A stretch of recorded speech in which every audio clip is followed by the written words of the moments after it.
Hello and welcome to Need Center's tutorial on Zoom etiquette for clients. My name is Brooke and I will be your host today as we walk through some of the do's and don'ts of Zoom etiquette. So, what is Zoom etiquette? Etiquette simply means rules for good manners and good behavior.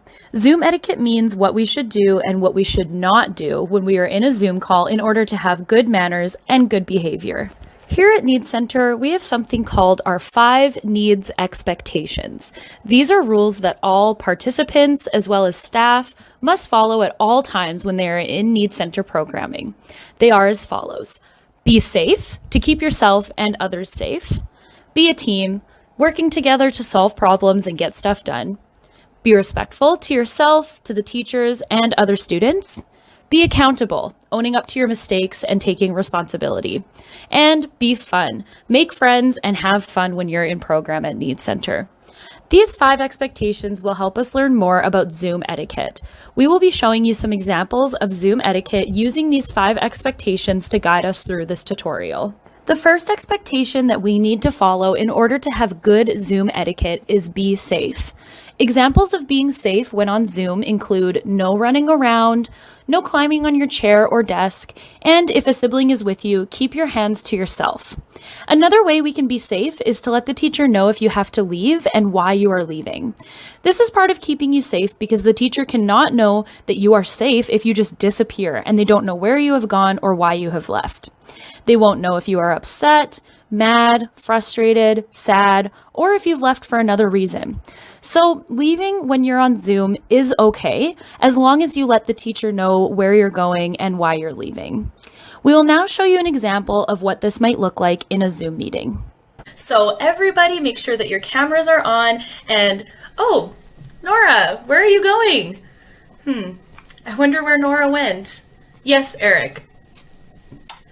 Hi, Brooke. Yeah, I'm not sure where Nora went either, but do you think I could just get a glass of water really quick? Yeah, absolutely. Thank you for letting me know before you leave. The second expectation that we have to follow in order to have good Zoom etiquette is be a team.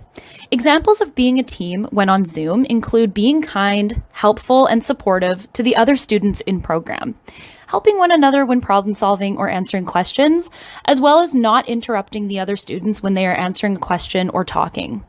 Another way we can be a team is to make sure that we have our video turned on so that everyone in program can see you. Program can be very boring for everyone, including the other students, if no one has their cameras on. We will now show you an example of what this might look like in a Zoom meeting. Okay, everyone, welcome to program. Can you guys please turn your cameras on? It's hard for me to know if you guys are here, if your cameras are off. The third expectation that we should follow if we want to have good Zoom etiquette is be respectful.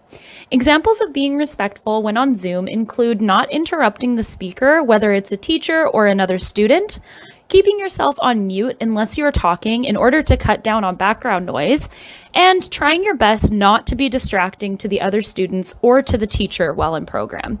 So this can mean finding a comfortable spot where you can stay for the whole program, avoid walking around or doing other things while in program, and not talking to other friends or family members while you're participating in program. Additionally, not sending any messages to the other students in the chat that are not related to program are ways that we can be respectful in program. Another way we can be respectful is to raise our hands before answering a question and speaking. It is not respectful to interrupt the person who is talking. We will now show you an example of what this might look like on a Zoom call. Okay, hello Eric and Nora. Thank you guys so much for joining program on time and coming to program today. I'm so excited to see you guys here. So today we're going to talk a little, oh yes, Nora, you have a question? And here's an example of what it might look like when we don't raise our hand before speaking. So this is what it looks like when we have bad Zoom etiquette and we just start talking and we interrupt the teacher. Okay, hi everybody. Thank you for joining me in program today. We're going to be talking about chemistry. So I'm going to teach you guys a little bit about chemistry. Awesome. Chemistry is my favorite subject. Oh, I'm wow. going to nail this. This is going to be great. Yeah, that is awesome, Eric. Thank you so much for sharing. But next time, can you please raise your hand and I'll call on your name if you want to say something? Okay. Sounds good. Thanks, Eric. The fourth expectation that we should follow if we want to have good Zoom etiquette is be accountable. Examples of being accountable when on Zoom include joining program on time and, if you're able to, staying until the end of program. If you do have to leave early, just let the teacher know. Another way that we can be accountable is to use your real name when you join a Zoom call so that all the other staff and students in program know who you are. We're going to show you an example of what this might look like in a Zoom meeting. Okay, hello everyone and welcome to program. Thank you for joining me. Before we start, I see that Eric has joined us. Hello Eric, it's so nice to see you, but I'm not sure who has joined as iPhone 1. Would you mind turning on your camera so that I can make sure that I know who's joined our program today? Oh, Nora, it's you. Okay, great. Thank you so much for joining us. Would you mind changing your name to show up as Nora, just so that I know who's joining us next time? Okay, awesome. Thank you so much, Nora. Okay, now that I know exactly who's in program today, we can get started. And last but not least, the fifth expectation that we should follow if we want to have good Zoom etiquette is be fun. So this is one of the easiest expectations that we can follow. And all that it means is that we should try our best to be kind to the other participants in program and make friends, as well as get to know one another and ask kind questions. As well, we should try our best to participate fully in the activities and games that are going on in program. Here's some really cool pictures of our Need Center participants having lots and lots of fun while participating in program on Zoom. All right, so now that you know all about good Zoom etiquette and bad Zoom etiquette, we are going to play a little bit of a game to test what you have learned. So we will show you a video showing either an example of good Zoom etiquette or bad Zoom etiquette. After the video plays, you'll have 5 seconds to guess whether it was an example of good Zoom etiquette or bad Zoom etiquette. Ready? Let's go. Eric, I'm wondering if you can answer this question. What is 2 plus 2? 2 plus 2. Yeah. Yeah. I know the answer. I know the answer. It's 4. Oh, okay, great, Nora. So yeah, it sounds like you knew the answer right away, but next time, in order to be a team, we're gonna give Eric just a little bit more time to answer, okay? And if you have an answer next time, just raise your hand and I'll call on you, okay? Perfect. Okay. Thank you, Nora.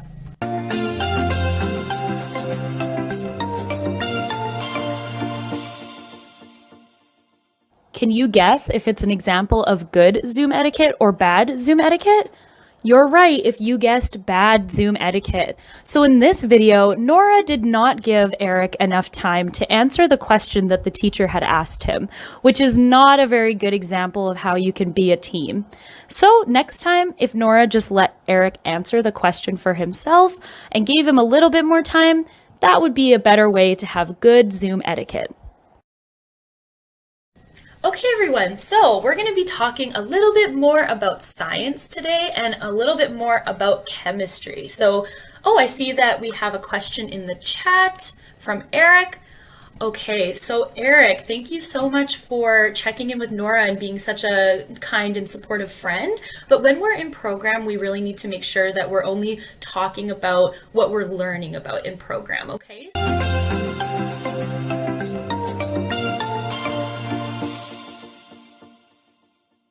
Okay, time is up. Can you guess if this was an example of good or bad Zoom etiquette? Well, it was kind of a trick question because it's an example of good Zoom etiquette, but also of bad Zoom etiquette. So firstly, an example of good Zoom etiquette is that Eric was trying his best to have fun and make friends in program by asking Nora a very kind question about what she did on the weekend. But bad Zoom etiquette is putting things in the chat, talking to other students in program about things that are not related to program.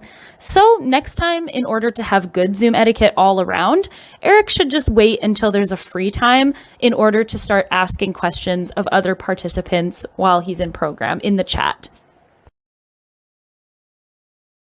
Okay, great. Thank you so much, Eric, for joining on time. We're still waiting for Nora to join us. I wonder when she'll be here. She hasn't let me know that she'll be late, and she's about 15 minutes late.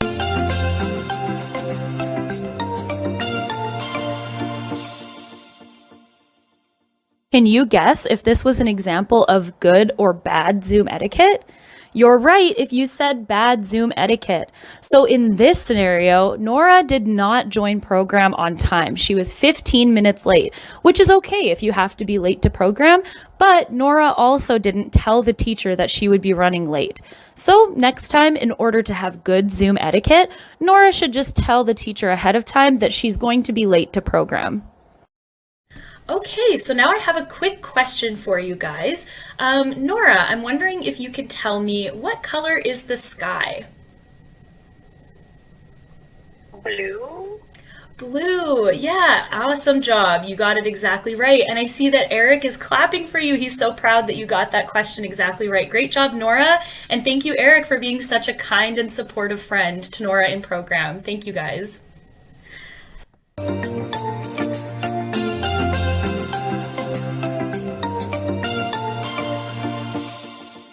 Can you guess if this was a good or a bad Zoom etiquette example? So you were right if you guessed that it was a good Zoom etiquette example. In this video, Eric showed Nora that he was going to be a kind and supportive friend to her in program by using the nonverbal reactions to clap and to celebrate when Nora got the question right. He was being a good team and a good friend. Good job, Eric. Okay, everyone, so thank you again for joining me in program today. We have lots of super fun stuff to be talking about, and we're going to be talking about many different things today, and we're going to be playing a few different games. But no, I can't pick my clothes up right now. I'm in a call. Eric, sorry, do you mind just finding a really comfy spot for you to stay seated throughout program and making sure that your microphone is off when you're not answering a question?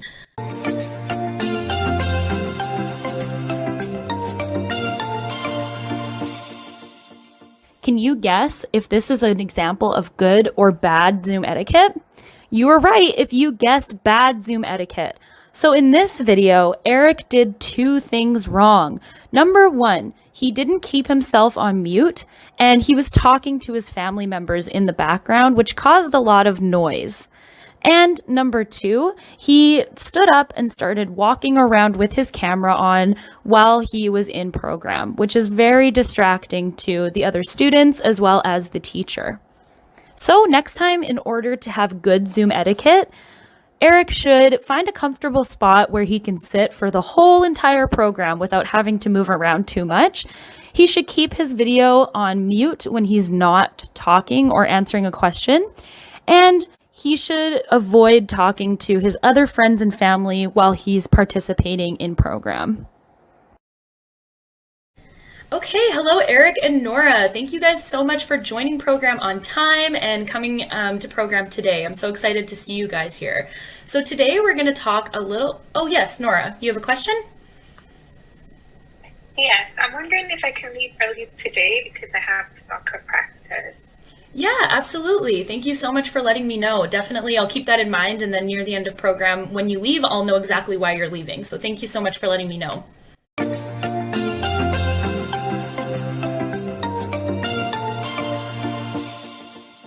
Can you guess if this was a good or a bad Zoom etiquette example? So you were right if you guessed that it was a good Zoom etiquette example. In this video, Nora did two things right. Number one, she raised her hand before talking so she didn't interrupt the teacher. And number two, she knew that she had to leave early at the end of program and she let the teacher know ahead of time. Great job, Nora. Well, that brings us to the end of our client Zoom etiquette tutorial brought to you by Need Center. My name is Brooke. It was a pleasure being your host today, and I hope that you learned something new about how to have good Zoom etiquette. If you want to contact us at Need Center for any reason, please check out our website, which will be linked in the description below. There you can find our contact information about our different programs, and a lot more really interesting stuff. So check it out. All right, thank you and have a great day. Bye.